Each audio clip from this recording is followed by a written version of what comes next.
Last podcast on the left is all about the facts. So when Southern New Hampshire University came on as a sponsor, it was time to do some research. Turns out they offer more than 200 online degree programs, and get this, criminal justice and psychology are some of the most popular.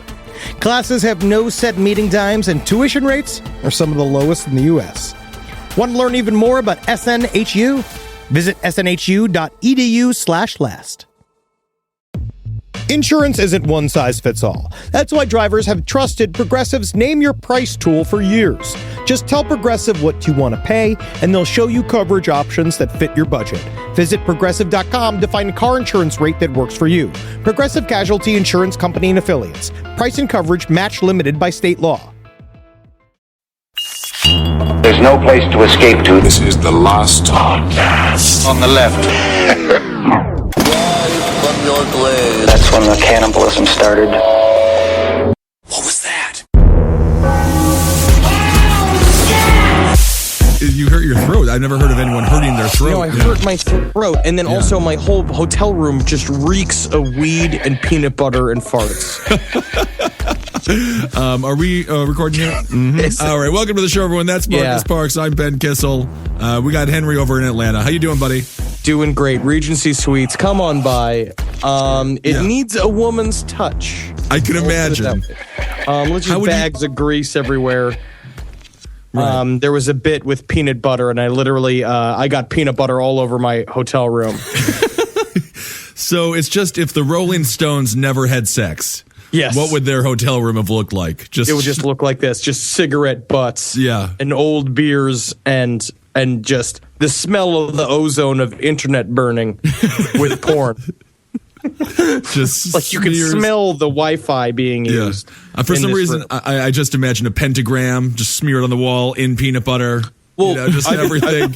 I will say this to anybody. If you're feeling satanic, do what I've been doing, which is take off all your clothes, which is a given. Yeah. But then I've been listening to Reverend C.J. Thompson, the gospel music, just getting fucking blitzkrieg hammered by myself in a hotel room and just smoking weed and dancing, like literally dancing like a Native American. Like going like, like dancing back and forth. I've been alone for a while. Yeah. Well, you don't sound like it. You know, these are all normal thoughts. So obviously, I told someone I did this on set, and they're just like, "What are you doing?" And I was like, "Nobody comes here." Yeah. I feel like every time somebody has a show that they're the star of, and that show is filming, they tend to have sex with a bunch of chicks or like have friends. No, we're doing shit a new way. Your new Hollywood, huh? It's This is new Hollywood. It's called Play with Your Balls Until Nothing Interests You About Your Dick. That's what it's called. Oh, that's sad. You always want to maintain interest in your penis. And when you lose it, that's really sad. I hate it. Yeah. All right. So we have so much to talk about. Speaking of hating penis, there's some boys out there that really hated some penis after meeting members of our government. That's right. Satanism in the Government Part 2, the Franklin cover-up. I did the segue this time. You did it. It was very good. Marcus has been shattered. Henry, you were so lucky not to have had to see Marcus's shattered, beautiful blue eyes just crying on a daily basis because of this story. As I said on the last episode, at the end of the last episode, this is the first thing. This is the 120th episode out of 120 episodes. This is the first thing that has ever given me legit nightmares. Yeah. Like 3 nights in a row, I could not sleep. Like I could not wait to get fucking wasted so I could finally sleep. And I finally did. That's good. Great. No, I did that the last 2 nights. I try to catch up and fill up some gaps. Because basically, you and I had a conversation while I was in the aquarium where you sounded like Rust Cole and you were talking about like the numbers don't add up. You were just saying symbols like this, and I was in front of a beautiful beluga whale tank, and I was like, "I'll take care of. Let me do some research." And so I've been researching, and it's pretty tough. That's so stuff. I wish I could just see a thought bubble of the beluga whale, and it would just be like, "How did he get out there? I've been stuck in here. Now, how did he get out?" The only beluga whale to ever escape. Must be very confusing for these poor belugas. He must be the king of the whale. Oh, I wish that I could be with him in his kingdom. Oh, look at him eating a corn dog. I wonder what that's like. All I'm eating is kelp. Yeah. Stupid beluga whales. I gotta say one thing, man. Manta rays, they got big pussies. We got to get to this story. We haven't been smoking too long, but I want to get back to that big pussy thing. But Marcus, okay, so let me just again do a little bit of a caveat for this episode. Yeah. This episode's particularly intense. What we were saying is it may be doing like a little bit of a drinking game where anytime you feel like staring off into the distance like you're the last tombstone in a drowning graveyard, take a drink. Every time that you want to walk off the face of the earth to icy grip of death, sure. Take a drink. Yeah, no, absolutely. And I know Henry suggested you take your clothes off, but put your clothes back on if you put your clothes on securely. Have a fucking glass of bourbon. Yeah, go out to the liquor. This is not like partying around. We're all going to have a fun road trip podcast. This is have a glass of bourbon. Listen to this at fucking 12:30 at night with nobody around, especially if you're feeling regrets. Yep. This is our old sad country. All right. Here. I mean, if you want to look into it, it's very possible that the first season of True Detective, the whole conspiracy was based on the Franklin cover-up. Absolutely. This is entirely true. All the stuff that we found information, it's been ridiculously covered up. Mm-hmm. The documentary, like even before you see this podcast or you listen to this podcast, watch the Conspiracy of Silence documentary on YouTube. It is a must-see. It's intense. All right, so Marcus, you going to start this song? I'm gonna start it off. I'm gonna start it off with a quote. This was said by former CIA Director William Colby to State Senator John DeCamp, who wrote the Franklin cover-up, of which most of our research was taken from. This is what he said. What you have to understand, John, is that sometimes there are forces and events too big, too powerful, with so much at stake for other people or institutions that you cannot do anything about them, no matter how evil or wrong they are, and no matter how dedicated or sincere you are, or how much evidence you have. This is simply one of the hard facts of life you have to face. Yeah, it's like going against the M&M Corporation. If you want, it's really hard. Absolutely. I was going to say that's how the New York Knicks felt about the Chicago Bulls in the mid-'90s. Am I right? Michael Jordan, was he a pedophile? So the Franklin child prostitution ring allegations, the allegations took place between 1988 and 1991, and they involved an alleged child sex ring serving prominent citizens of the Nebraska Republican Party as well as high-level U.S. politicians. So basically, now we only legally have to keep saying alleged and supposed. It's pretty much like we have to legally say that. But again, I want to say it's pretty fucking intense. Yeah. And I mean, again, these are Nebraska high-powered politicians. So basically, they were the only people in town with a suit jacket. And then you just immediately get elected because you look classy. A firm handshake and blue eyes. Yeah. And your tits don't immediately wiggle. You have to have hard tits. I've actually heard that. That's hurt Miss Hillary Clinton in the past couple of runs. Not hard enough bosom. Old cardboard box chest Hillary Clinton. That's right. All right, let's get into this disgusting story. And the allegations also claim that the alleged sex ring was led by a cult of devil worshippers involved in the mutilation, sacrifice, and cannibalism of numerous children. Now, again, a defamation of Satanism. Again, a defamation of Satanism, or we'll get into that later on. Yes. The allegations centered on the actions of one man, Larry King Jr., who ran the now defunct Franklin Community Federal Credit Union in Omaha, which is created to serve a poor neighborhood in Omaha, Nebraska. Now, we're not talking about everybody's favorite Jew, suspenders wearing Larry King. We're talking about like a big, he was the head of the Black Republicans of Nebraska. And quite simply, the most evil fuck who ever existed. Yeah, I can't think of anyone that's worse than this guy. Maybe like an Alan Keyes, but I think Alan Keyes actually looks very good. He's the only other Black Republican I can think of.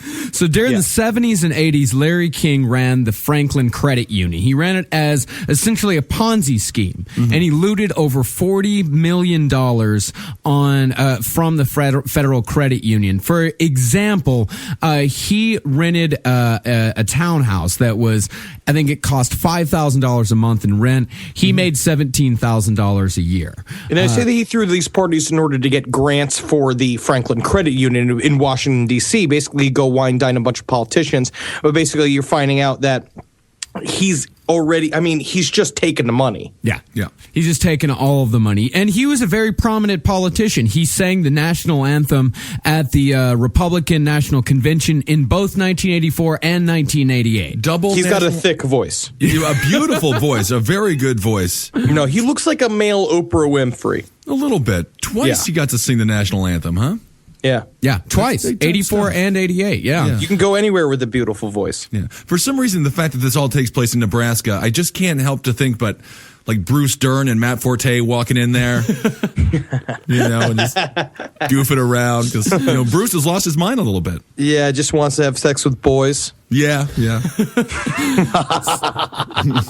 1988. Don't laugh like that after you say the sentence. He just wants to have sex with boys. What's wrong with you? Oh, there's going to be a lot of that. So in Omaha, among the black population, everyone knew that Larry King had a dark side. This woman I read right here said this sentence about Lawrence King. Let's call him Lawrence King. Yeah, Lawrence King. Yeah. We're doing the Larry Fishburne to Lawrence Fishburne. Let's give him a Lawrence. Lawrence Fishburne loves boys. He loves them like he shouldn't. Euless Washington said that. No, I'm not sure who she was. But you mean Lawrence King. You said Lawrence Fishburne. Lawrence Fishburne. No, another accusation. Lawrence Fishburne loves boys just because he has sons. He loves his sons. Mm-hmm. But this Lawrence E. King, he loves boys. Right. Yes. And he loves them like he shouldn't. Exactly. And of course, there were tons of rumors all around Omaha about the pedophile ring. People knew that some shit was up all over Omaha. And Larry King, he was not trying to hide this shit at all. He thought he was invincible.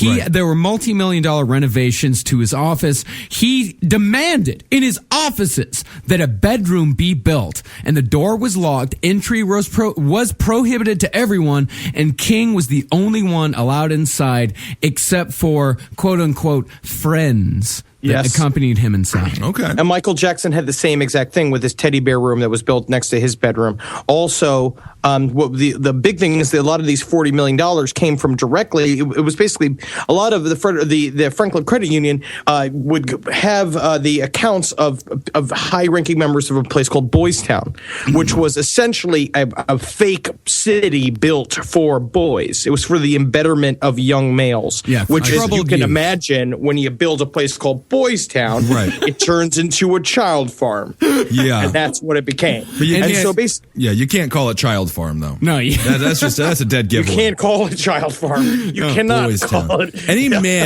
Any man who would ever go to Boys Town should be arrested immediately. Yes. And by the way, Boys Town is the richest square mile on the face of the earth. Yep.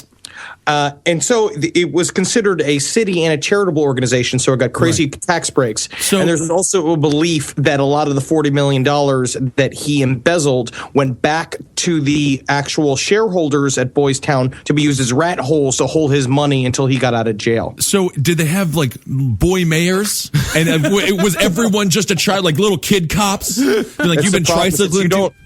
You didn't want to win the election of being boy mayor because you got a promotion. You know what I'm saying? Yeah. It wasn't good. No. So it seems the whole time that Larry King, or Lawrence King, his partner in crime was a guy named Craig Spence. Okay. Craig Spence was a correspondent for ABC in Vietnam, and he eventually made his way into the blackmailing business, blackmailing right-wing politicians in Japan. Are you telling me that the U.S. sent some nice boy over to Vietnam, or ABC sent a nice kid over to Vietnam, and then he came back all messed up? Yeah. And then he committed like crimes against other people? Oh, absolutely. This guy. Did anybody come back better? From Vietnam? I want to know My somebody. father. Yeah, your father did, because he was stationed on a submarine in the Gulf of Mexico. Him and his boys literally just played like McHale's Navy type pranks on each other. Yeah, it sounds like that movie Down Periscope. Yes.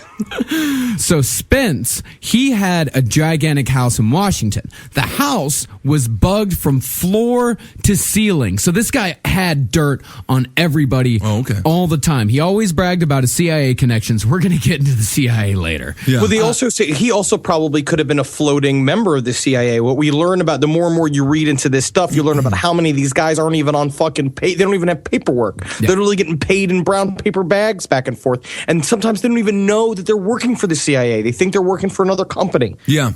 Yeah. And so this guy, Craig Spence, he was actually busted in 1989. This is from a Washington Times article. The article was called Homosexual Prostitution Inquiry Ensnares VIPs with Reagan and Bush.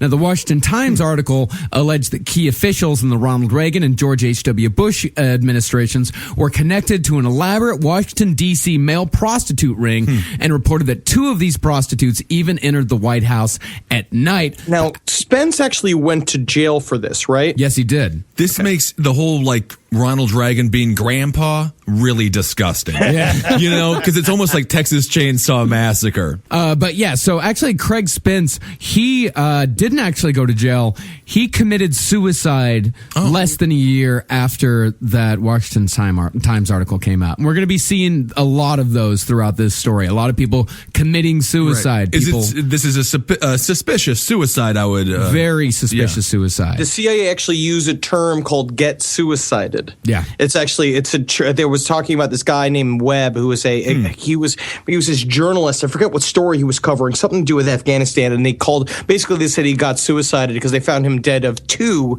self-inflicted gunshot wounds to the face. 2 to the face. 2. So it's and they were and doctors, the coroner came out and said, it was you know what, it's not very common. You see the old 2 to the head. Yeah. It's mostly the 1, but it seems like he just shot once through his mouth because he was a pussy and then shot himself on the head proper. Right.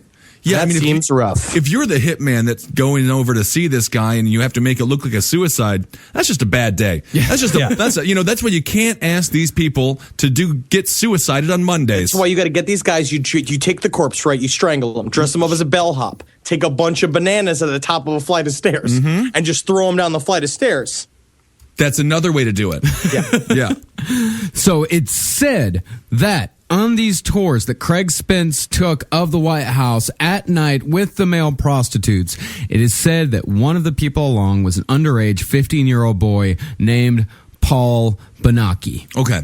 Now, Paul Benaki is the centerpiece of this entire investigation. This is the main witness. This is the guy that tells us more about the Franklin cover-up than anybody else. He was kidnapped at the age of 6 and was put into sex slavery from the ages of 6 to 17. Now, I will warn you right now, I'm going to be reading a lot of testimony from Paul Benaki. I'm going to be reading a lot of statements from him. They're fucked up. Yeah, so take a drink now. This is a drink time. That's right. Yeah, take a drink now. This is going to be really, really bad. Let me ask real quick. Did he come from a troubled home as well? Because a lot of the times the way they describe these guys getting swept up into this scene is because they were already partying. But it feels like that's just defaming the victims. Yeah, sometimes that is true, but not all the time. I think Paul Benaki was just a regular kid. I was trying to think. It's impossible not to be an underage 15-year-old. Right? Maybe the only overage 15-year-old, LeBron James. You ever see him at 15? You're big. So you're saying the bigger you are, the physically larger you are, the more capable you are of accepting being molested. No, I'm not. Well, sure. That's what you're saying. Yeah, well, we could say, sure. All right. This is from court testimony. This is the judge asking him, where were the parties? He answered, down in Washington, D.C., there was sex between adult men and other adult men, but most of it had to do with young boys and young girls with the older folks, specifically for sex with minors.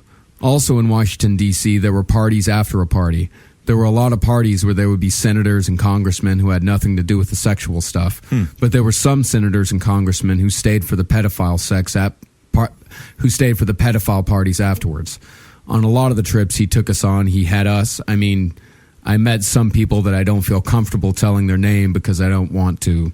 And the judge said, "Are you scared?" And he said, "Yes." Yeah. The after party, and then the after party, and then, of course, the hotel lobby there, just full of people, adults having sex with kids. And then the 24/7 McDonald's. Yeah. And then the Waffle House. Oh, my. So, but what he said by he would take us, Larry King used to fly children all around the country for these parties. And in fact, there were... I feel like let's not use the word parties. I love a good party. I love a party. Yeah. You know? I love a party. An event? I don't know what else to call it. Yeah, I'm not sure. What would the kid call it? Let's call them bouts.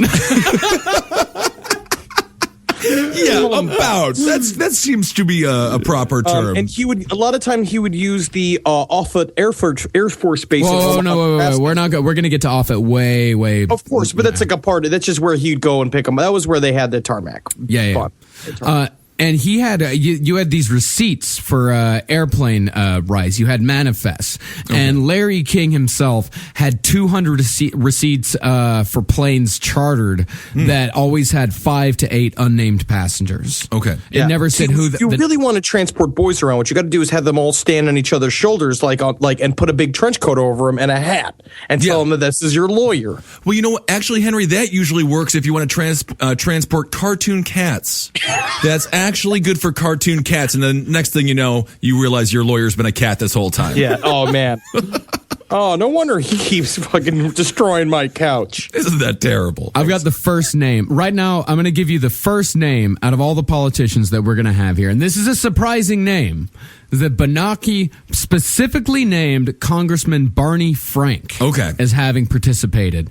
Ooh, also, I can see it. Yeah, I can see it too. Can you imagine him just sucking on your belly button? Ugh. He told the judge that he had relationships with him in Washington, D.C. and was flown to Massachusetts for sex in the basement of Frank's Boston home. Just the annoying way Barney Frank would molest. He is the most aggravating man to begin with, and then if he's molesting you, that's just tough to deal with. All right, let's read this, please. All right. So, I also want to say this court testimony came out in 1999. Yeah. This is way after the time period because this is when they finally, they got sick of being. I mean, their lives were destroyed. Because a lot of times shattered. these things would be done. They would do these things in his presence. They would give them drugs. They would give them money. They would They would buy them fancy coats and hats.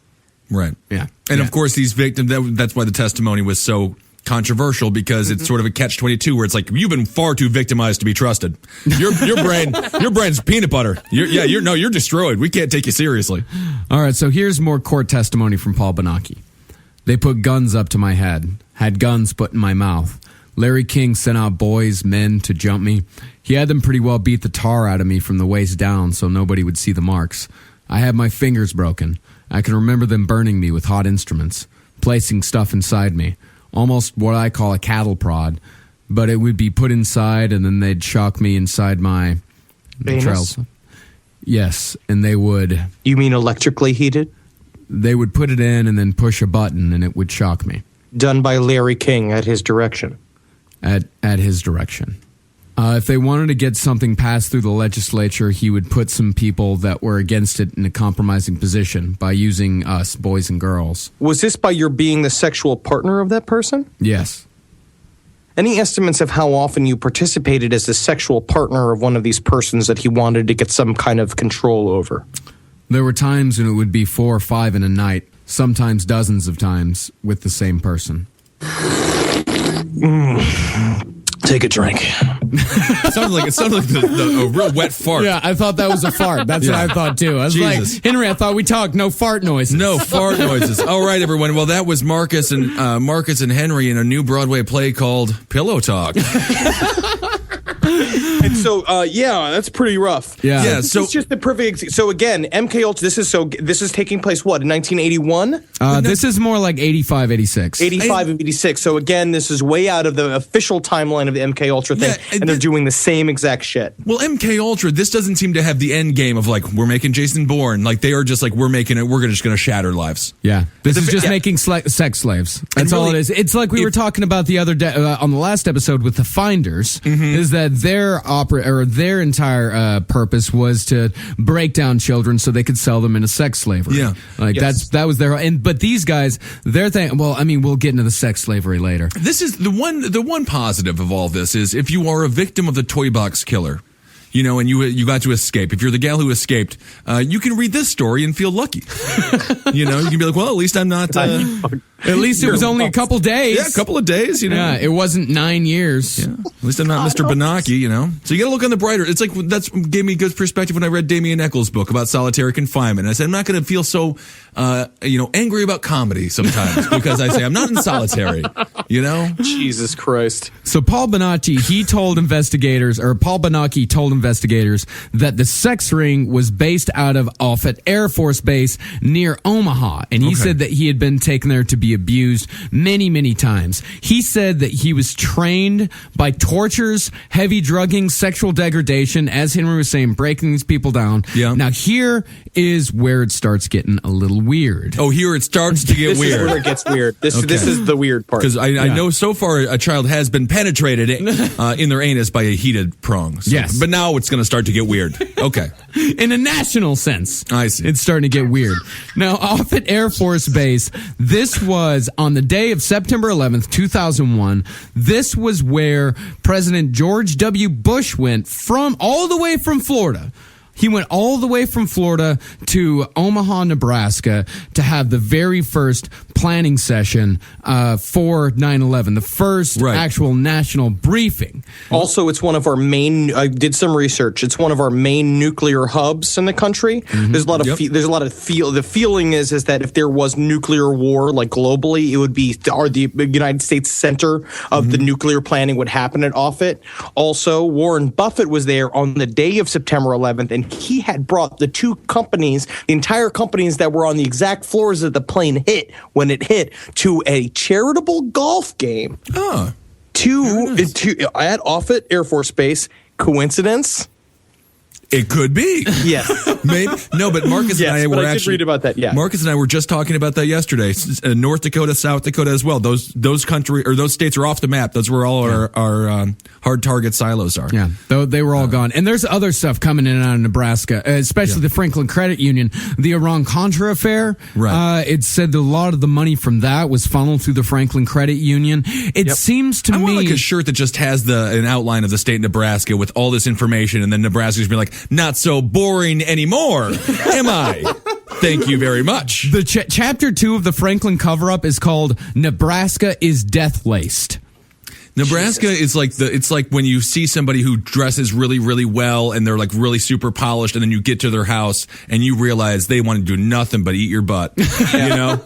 That's it. Yeah. But it's interesting. It's very interesting. Again, to me, and what we said before is that we're going to get a lot more horrible details here. But again, the overall assumption of now, I'm almost convinced that it's not satanic. It's not magical. There's not even a reptilian around, because I think even the reptiles would be upset because they would be like, why are you fucking them? You should be eating them.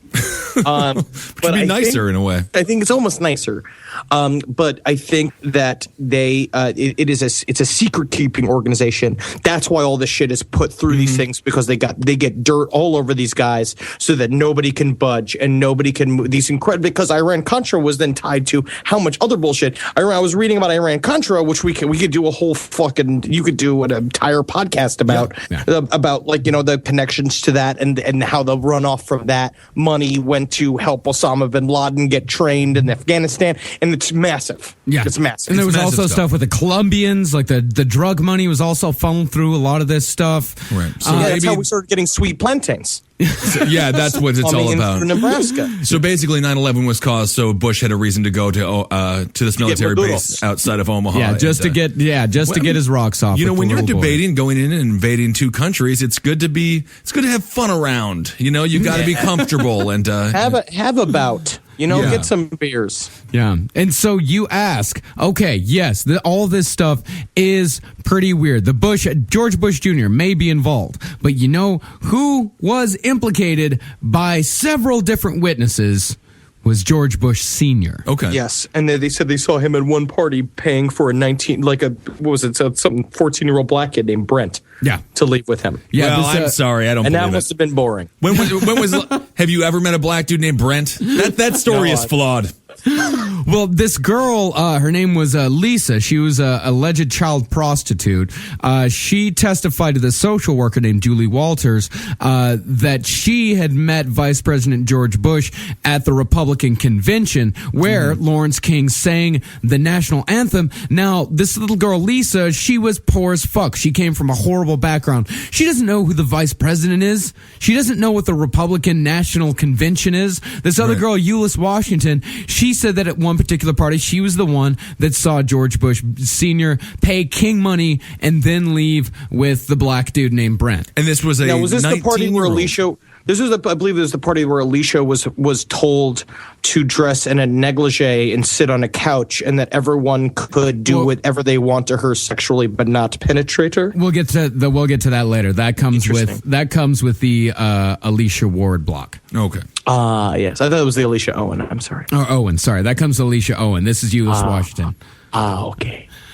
But Yeah. how all this ties in even further to George W. Bush and how it ties into Paul Benaki is that Benaki said that when he was 10 to 14 years old, he was used as a decoy in malls and parks to lure other children his age near an automobile so that the adult members could grab the victims, force them into the cars. Paul and another youth would jump on the victims, chloroform them, and then the victims would be taken to a secluded location and auctioned off in places like Las Vegas, Nevada, Toronto. Benaki also said that the base in Nevada is about 50 miles north of Las Vegas on an airstrip. There were kids that were placed in unmarked planes operated by, he said, foreigners with accents wearing turbans.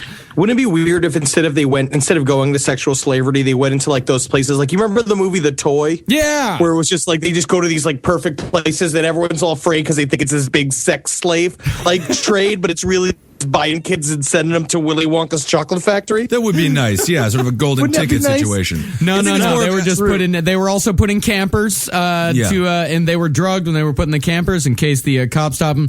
There was no Richard Pryor at the end of the road for these boys, Henry. Yeah. Call me a squirrel, 'cause I'm covered in acorns. That's right. So many people are focused on where their money is today. And Acorns is the financial wellness app that cares about where your money is going tomorrow. Let Acorns work for you. You put acorns in the ground and you're gonna get trees tomorrow. That's right, investments. And with the Acorns potential screen, you could find out what your money is capable of. I always do that. I'm like, I want to invest in something that I like. Let's say cheeseburgers. Okay? That's kind of hard to do. Acorns will help you find a cheeseburger that is right for you. So sign up now, and Acorns will boost your new account with a $5 bonus investment. Wow! Join the over 14 million all-time customers who have already saved and invested over $27 billion with Acorns.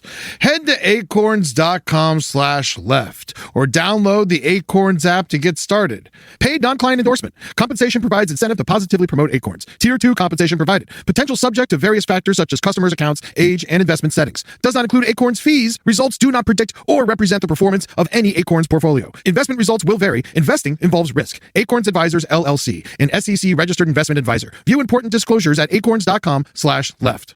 This podcast is brought to you by Squarespace. Squarespace is an all-in-one website platform that helps you stand out online. Yes, that's right. You don't have to smash your face with a hammer. You can just start a business. It's got everything you need on Squarespace, from securing your domain to building a professional site and showcasing your work all in one place. Let's say you want to show everybody how you can carve your ribs out of your lower abdomen so that you look more like a Ken doll. That's amazing. You can bring your vision to life with AI-powered design or curated templates, plus flexible editing tools that helps you create something that truly reflects your style, especially if you are somebody that is trying to corrupt the young men of America. That's what Squarespace is really going to help you. Squarespace makes it easy. It makes it easy for you to put all that together, and you just go to Squarespace and do it all. Thanks, Braden.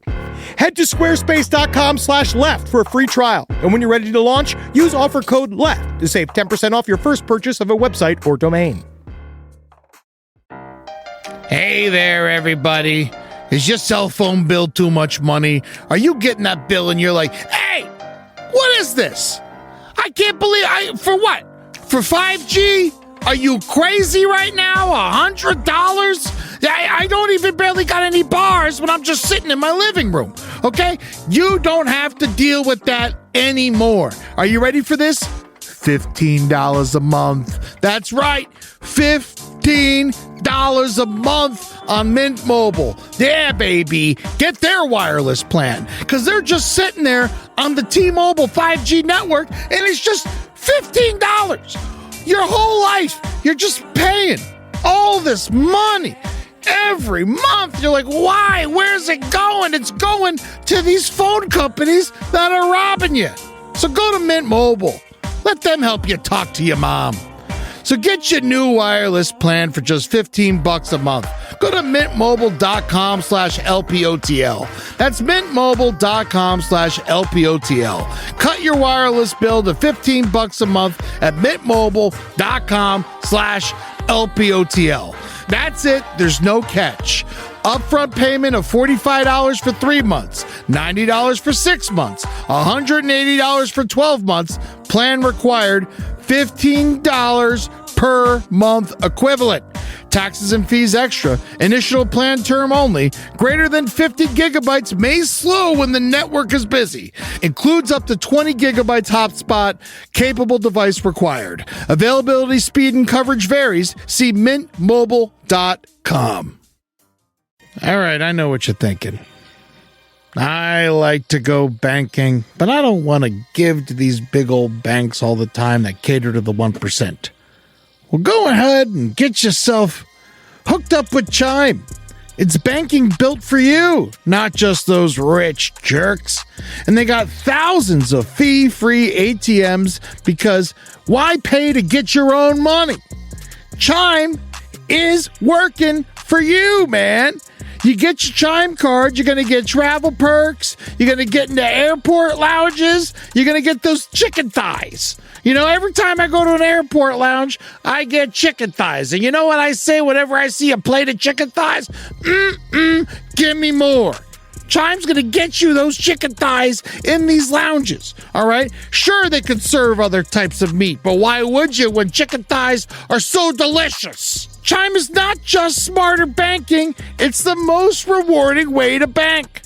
Join the millions who are already banking fee-free today. Head to chime.com/left. That's chime.com/left. It only takes a few minutes to sign up.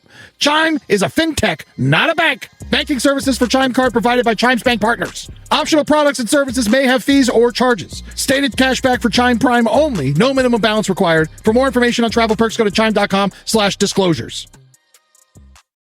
But then also, this Johnny Bernanke said that he was involved in taking a little boy named Johnny Gosh. Yes. Johnny Gosh was the kid that was featured in the Michael Aquino sexual allegations tape. And Michael Aquino also comes into this story as the dude that they called the Colonel, and he'd show up at a lot of Larry King's parties. Yeah. This is all together. Now, Johnny Gosh, he said, Paul Bernanke said that he was involved in kidnapping this kid, Johnny Gosh, and Johnny Gosh supposedly shows up years later at the White House. Yeah, now there's this Glennon fellow, right? Now, this is Jeff Gannon. He served as a poll reporter serving for the younger Bush in, I think, the first administration. He had also advertised himself as a male escort, charging $200 an hour. Like, now, Ben, I know you know some stuff about this part of the case, because this is like hardcore politics. Well, I don't think it's him. That's what I'm going to say. I watched a lot of this Gannon character. If you get molested a whole bunch of times and stuff, and then they promise you a job, it better be better than that. Yeah, that's you got to get. I'm sorry. I already know all the secrets about foreign policy because I was blowing you while you guys were talking about, the Cold War and things. It was you that was blowing me. Yeah, so I already know what I'm doing. Just get me into a security position where maybe I can have some foreign policy, some real opinions on something that matters. I just want to be a cub reporter in the press pool. I mean, he got the lowest job. I mean, that's the slap in the face. Sorry, so I just want to clean the water fountains. Yeah, you just want to be. So we just made your life miserable for 20 years. You want to be the janitor. I put that electric bulb in my butthole and maybe jump up and down and skip it, but yeah. would rather sell hot dogs outside of the White House. Are you sure? I mean, you can have any position you want. I'm a simple man who just likes mustard and tubed meat, as you can tell. Wink, wink, wink. Yeah.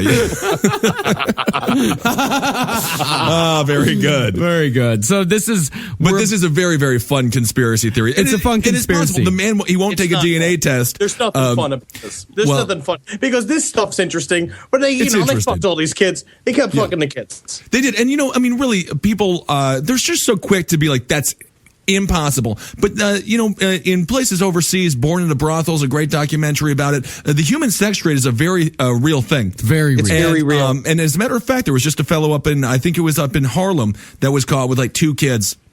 That he had kidnapped and was about to send into put him into one of the veins of the system and have him flow all around the country. So this is very real. There was a woman who was just kidnapped outside of the Port Authority here in New York City. She made it all the way to Utah. That's right.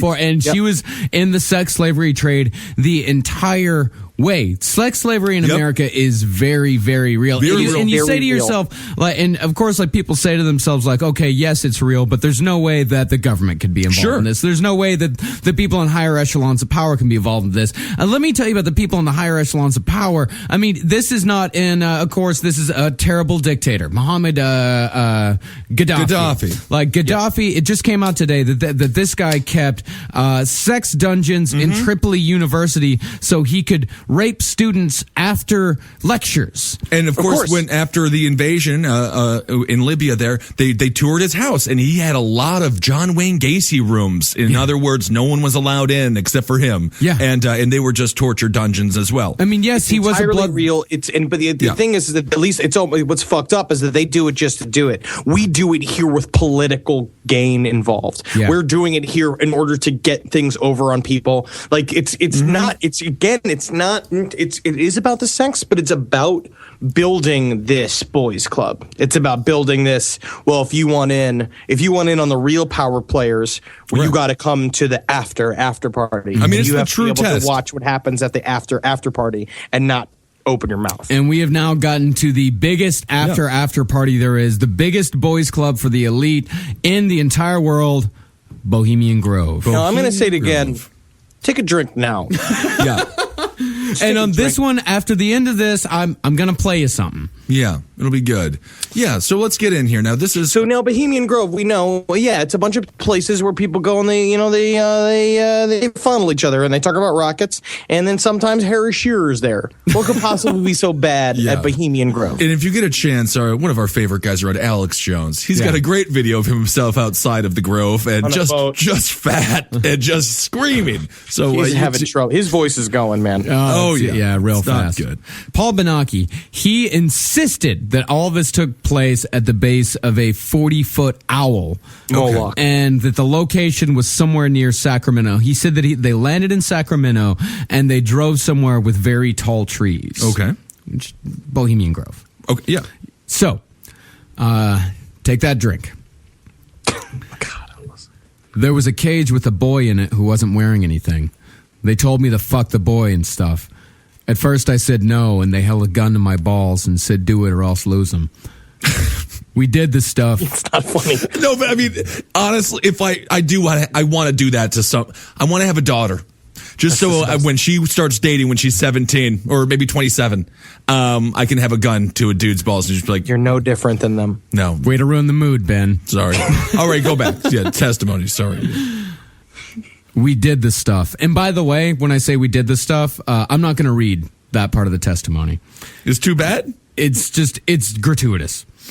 He said, it wasn't playing Prince of Persia. No, it was not. Is that what not. you're saying? Okay. He said, we did the stuff to the boy for about 30 minutes or an hour when a man came in. He grabbed the boy and started fucking him. The man was about 10 inches long, and the boy screamed, and the man was forcing his dick into the boy all the way. The man tossed him and put the boy right next to me and grabbed a gun and blew the boy's head off. They then forced me to fuck the dead boy up the ass. They made us kiss the boy's lips and eat him out. Then they made me do something I don't even want to write, so I won't. They'd been filming it. They cleaned us up and took us to a house. They had the film and they played it. As the men watched, they passed Nicholas and I around as if we were toys and sexually abused us. They made Nicholas and I screw each other, and one of the men put the dead boy's penis in mine and Nicholas's mouth. I didn't want to write this because the man forced me to bite the boy's penis and balls off. I was there for about 5 days. It's such a good. It's nicer this way. I just feel like it's worse. I really think it makes the whole situation worse. It's Mr. Rogers. Come on, what's so bad about Mr. Rogers? You were going to play something to clean a palate, and I said it should be like, fart noises. I said it should have been Pharrell's Happy song. Yeah, that's what I said. Ugh. Why are you bringing Mr. Rogers into this? End this. Because Mr. Rogers is the only good thing in this world. That's very true. He's the one pure good light that we have. Now, we got a Jimmy Seville room somewhere. I'm sure he doesn't. No, I know. I'm sorry. I didn't mean that, Mr. Rogers. Well, in separate testimony, DeCamp said that Benaki told him that Larry King was smiling and laughing the whole time the film was being shown. Of course he was. If he was just being like, I can't believe you guys filmed this, then I would question what he was doing. Yeah. And this is weird. This is a really weird thing. That he said that I don't even want you to read this. Yeah, I don't want to say it, but I'm not going to ignore the facts, Henry. Yeah. He said that they had stopped in Las Vegas on the way to Sacramento. And Mike Tyson was there, and there was a tiger, and there was a bachelor party that they saw. I love this movie. Yeah. But he said that the director of the snuff film that they picked up in Las Vegas, he named him as Hunter Thompson. Hunter S. Thompson. Yeah. I mean, honestly, I don't believe that for a fucking second. I think it's the least shocking information we've heard so far. I don't possible, sure. I'm certain, honestly, he was also working on the convention a lot, and I'm sure they picked him up. He was not the director of the snuff film. I feel like, can we just say again?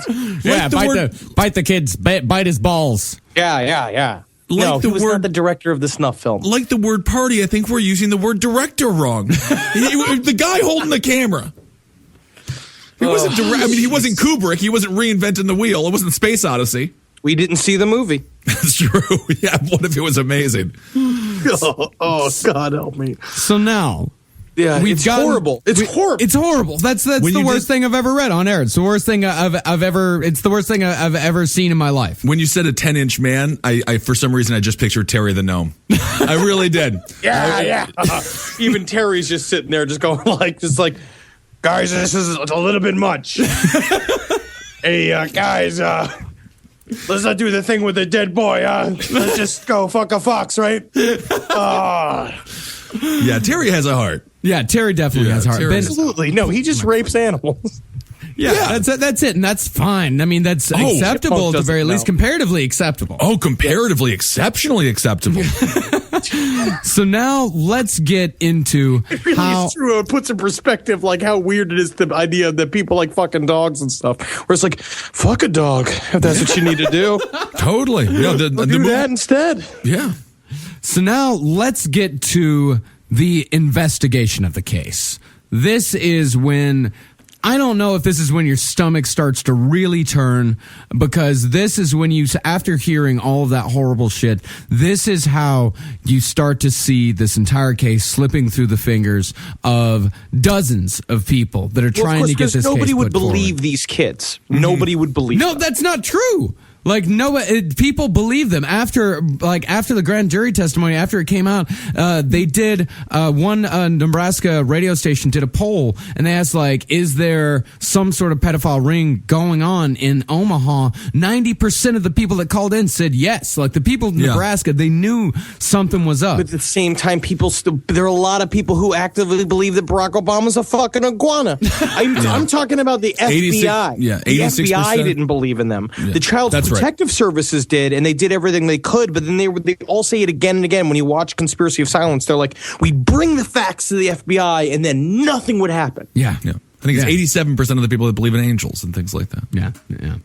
Well, the first case that started leading investigators to Larry King was the Nellie and Kimberly Webb case in 1985. Okay. According to a Nebraska State Police report, the Nebraska Foster Care Review Board letter to the Attorney General, Nebraska Senate's Franklin Committee investigative report, and a 50-page report by Boys Town Welfare Case Officer Julie Walters, pedophile victims Nellie and Kimberly Webb detailed a massive child sex, homosexual, and pornography operation run out of Nebraska by Larry King with close ties directly to Congress and the White House. Nellie said that at these bouts hosted by Larry King, she sat naked, looking pretty and innocent, and guests could engage in any sexual activity they wanted. And how old was she here?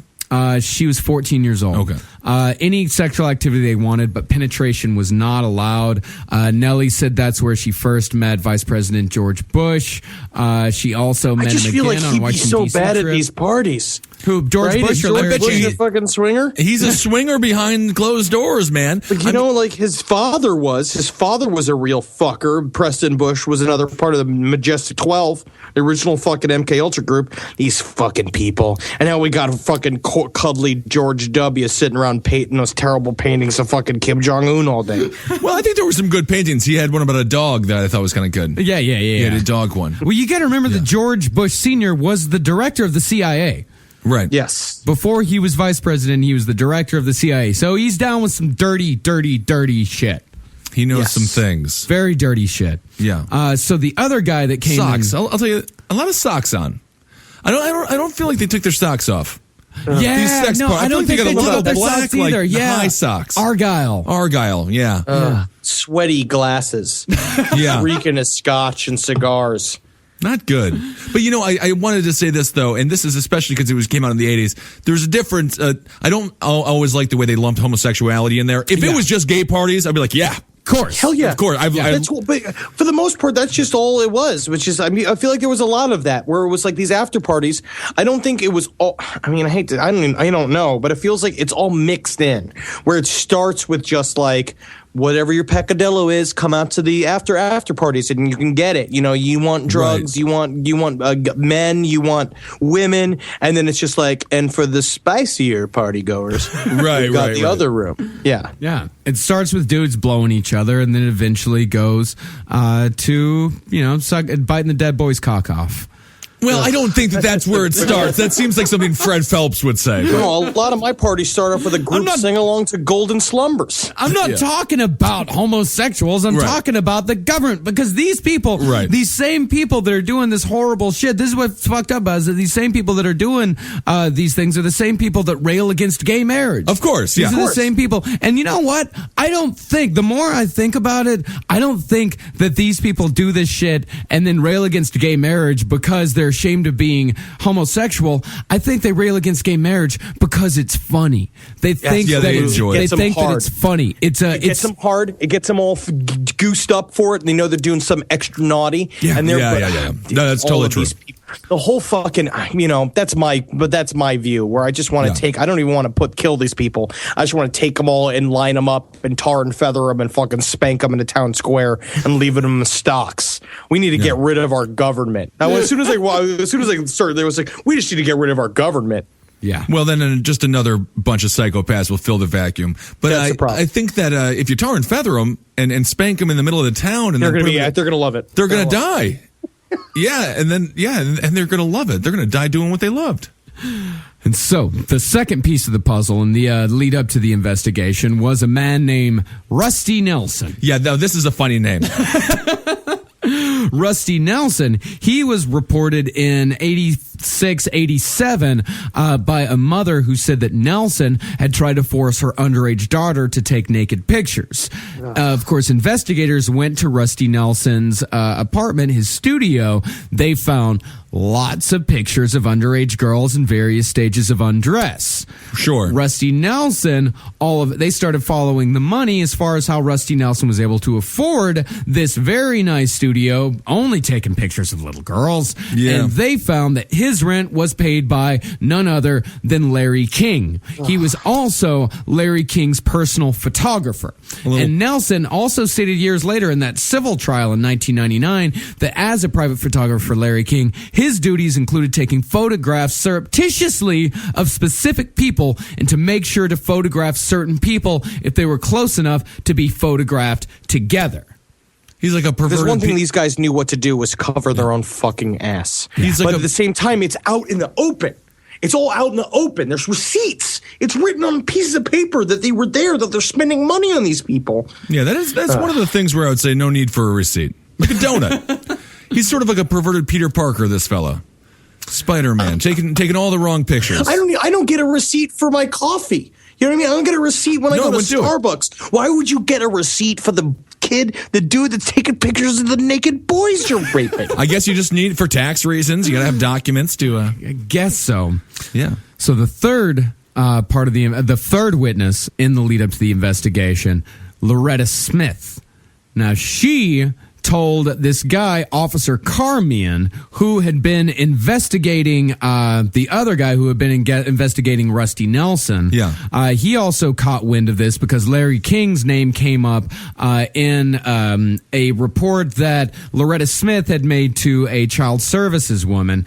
With regards to Larry King, she said that she knows that he supports devil worship activities. Okay. Now, we are about to get into the satanic worship type stuff. This is the cool stuff, technically. Technically, this is technically so. And this is very interesting because at this time in America, the satanic panic was in full swing. Full swing. I honestly, and this is the problem, and I think that's why again, it's a very complicated psychological game.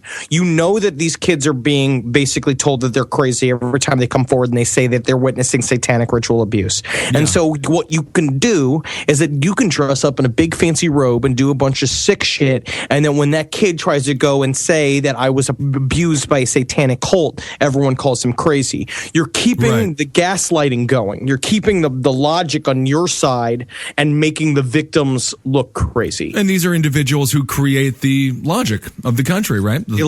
Everything. They control the media. And again, if you look at all the people that they name, you got the government, you've got the finance world, you got military, you've got entertainment, it's all over the map. It's every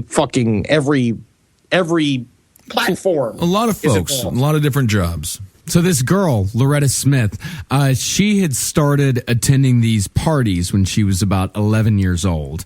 And the Satanist, or quote-unquote Satanist, when I say Satanist from now on, I use the term very loosely. I mean, essentially... It's devil worshiper. Devil worshiper, yeah. So the devil worshippers, they decided to test her, to try to bring her into the group. They gave her like an ACT, an SAT test, something like that, to see if she was going to get into Harvard. It's like an ACT. It's kind of like an ACT. Yeah, it's kind of like that. No essays, though. So no essays. Okay, good. Yeah. So in her first test, she was locked in a room with an infant.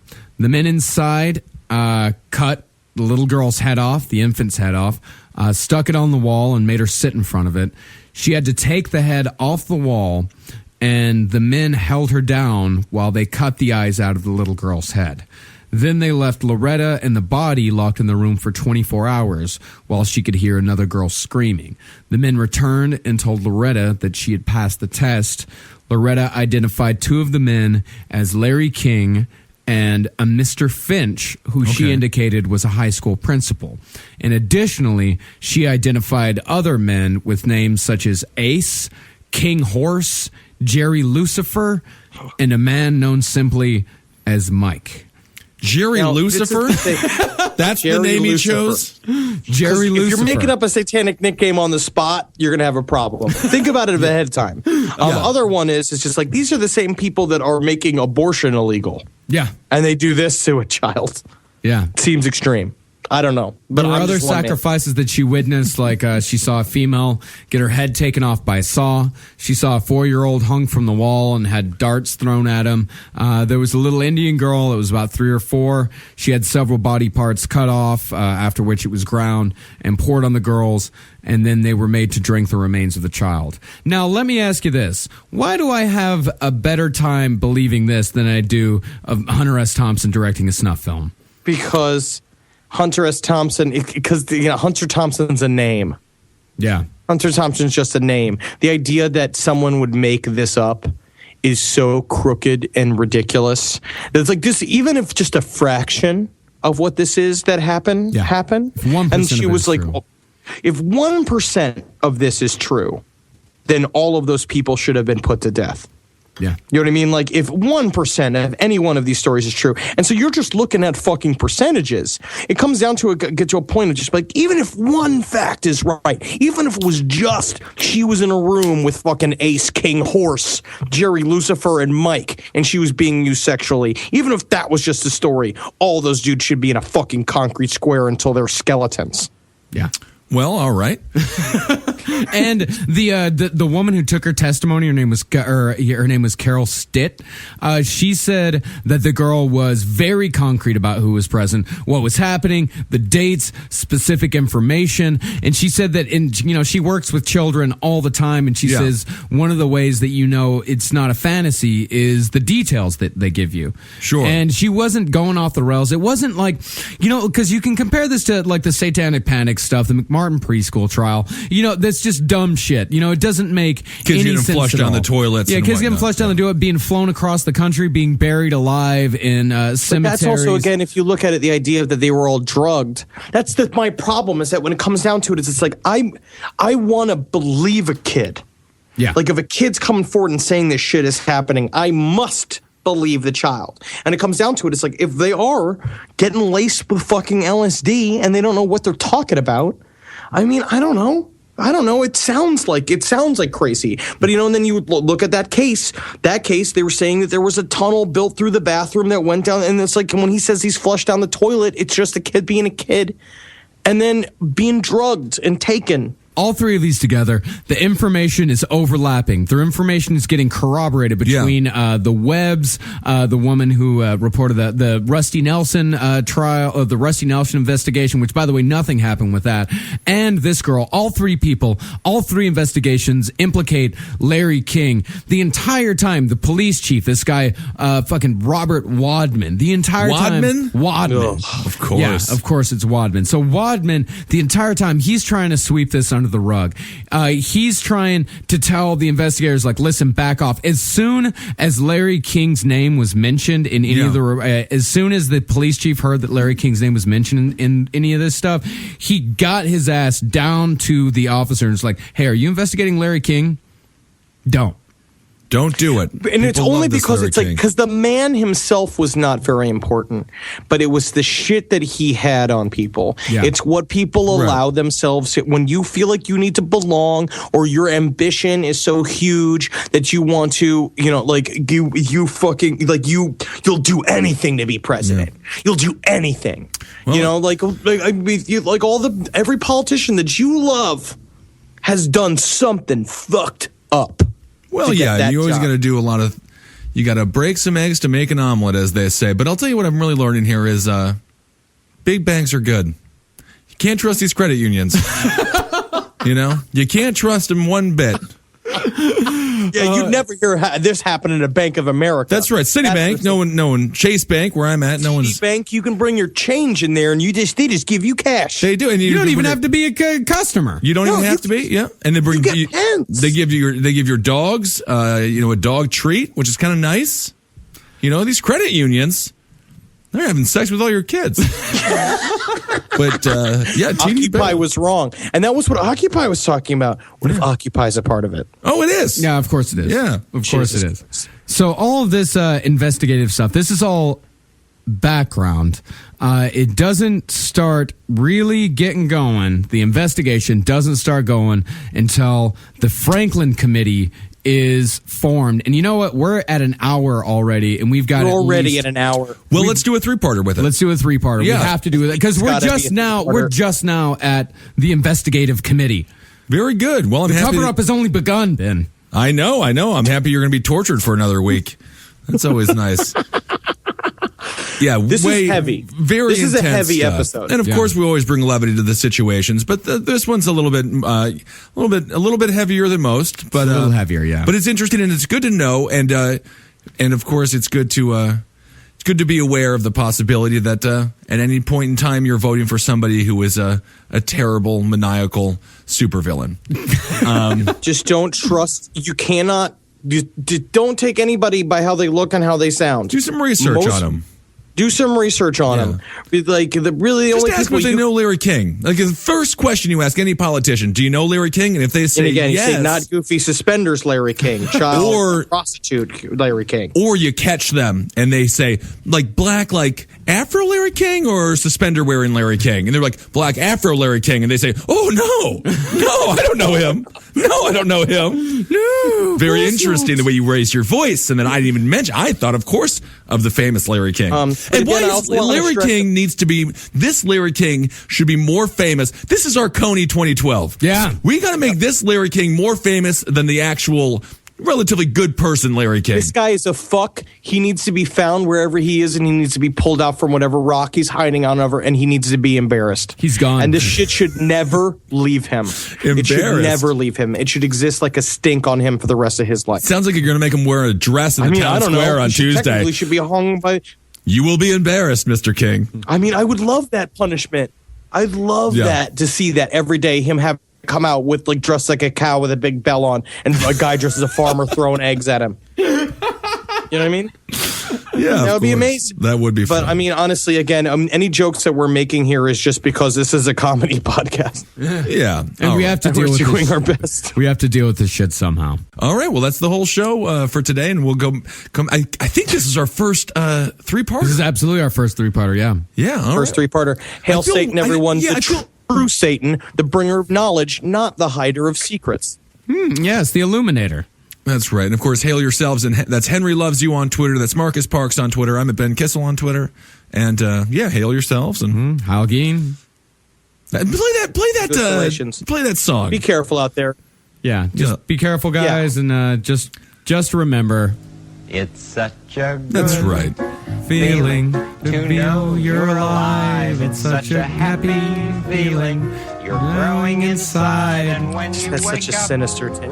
Yeah, now it's actually kind of ruined the song. I think we should have went with the... That's what I'm saying. We should have went with the farts. It's such a good It makes me feel better. I mean, I think there's something wrong with you guys. There's nothing wrong with me. Yeah. No. It's sweet. It's sweet. It's very sweet and very nice. And I'll have more. It does make it sound really bad. And you'll you guys have are wrong. things you'll want to talk about. I will. You've tried melatonin, the white noise machine, the blackout curtains, the magnesium, and you're sleeping fine. Not great, just fine. At some point, you have to consider the 4-year-old pillow is doing more damage than the magnesium is fixing. Coop Sleep Goods is running a bundle sale July 9th through the 20th. The starter bundle is the move. 2 pillows plus a sheet set, 40% off. And we're not saying it'll fix everything. We're just saying you've tried everything else. Coop's pillows are adjustable, designed to fit how you sleep, not just tolerate it. Mix and match any 2 pillows at 25% off or go all in on the starter bundle. One real upgrade beats 6 mediocre ones. Head to coopsleepgoods.com/comedy. That's COOP sleepgoods.com/comedy for 40% off the starter bundle and 25% off all other bundles. Looking to scale your outcomes beyond search and social? Realize is Taboola's AI-powered performance platform, driving incremental growth by engaging high-intent users across a global network of 600 million daily active users on premium websites. Reach and convert your audience on premium websites and placements where your customers actually spend their time. For more information and to create your account today, go to realize.com/podcast.